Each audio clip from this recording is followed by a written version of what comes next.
40대를 지나면 코골이는 누구에게나 나타날 수 있지만 자신의 코골이가 얼마나 심한지는 체감하기 힘들다. 황대호 씨도 그랬다. 한 번은 제 밤차를 타고 이제 지방에서 올라오는데 뒷자리에 앉았어요. 고속버스 뒷자리에 앉아서 그 마지막 차니까 좀 졸리잖아요. 근데 자고 있었는데 앞에 있던 승객이 뒷자리까지 와가지고 저를 흔들어 깨우더라고요. 그래서 아저씨 잠은 집에 가서 자요. 조금 무안했었죠. 7일 날 했으니까 어느 정도인지 궁금해 본인의 코 고는 소리를 녹음하고 나서야 비로소 심각성을 깨달았다.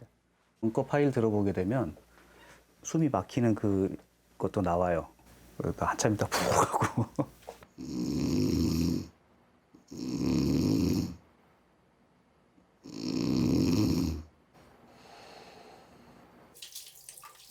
양압기를 항상 써야 하는 것이 불편해 황대호 씨가 선택한 것은 구강내 장치다.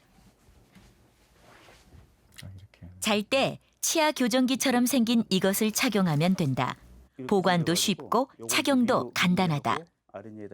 이 부분을 윗 이빨에다 끼워요. 이렇게 끼우고 요거는 아랫이빨에다가 이렇게. 그러니까 턱이 이렇게 이런 모양이 되거든요. 수면 무호흡이 생기면은 입을 벌려야 되잖아요. 호흡 때문에. 그렇기 때문에 이 안 끼고 자면 항상 다음날 아침에 말라 있어요. 근데 이거 끼고 나면은 뭐 그렇게 마르진 않아요. 자신의 턱과 치아 모양에 따라 맞춘 구강내 장치를 아랫니와 윗니에 착용하면 아래턱이 앞으로 당겨지면서 기도를 확보한다. 확보된 기도를 통해 공기가 들어오면 자연스럽게 수면 중 무호흡을 방지한다. 황대호 씨는 1시간에 37번, 2분에 1번꼴로 숨을 쉬지 않았는데 구강내 장치 사용 후 수면 무호흡이 1시간에 6번으로 줄었다. 잠을 좀 깊이 잤다는 그런 느낌들이 들어요. 같은 시간을 잘 쓸 때 이걸 쓰고 나게 되면 훨씬 좀 개운하다는 거죠. 일단 낮에 졸리는 시간이 줄어요. 수면의 질이 개선되자 깨어있는 시간을 더 활기차게 보낼 수 있게 됐다.